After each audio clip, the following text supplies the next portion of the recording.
கர்த்தர் என் மேய்ப்பராய் இருக்கிறார், நான் தாழ்ச்சி அடையேன்.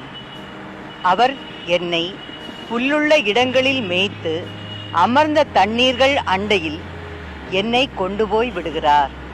அவர் என் ஆத்மாவை தேற்றி தம்முடைய நாமத்தின் நிமித்தம் என்னை நீதியின் பாதையில் நடத்துகிறார். நான் மரண இருளில் பள்ளத்தாக்கில் நடந்தாலும் பொல்லாப்புகளுக்கு பயப்படேன். தேவரின் என்னோடு கூட இருக்கிறார். உமது கோலும் உமது தடியும் என்னை தேற்றும்.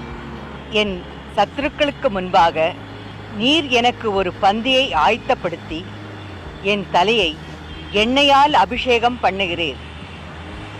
என் பாத்திரம் நிரம்பி வழிகிறது.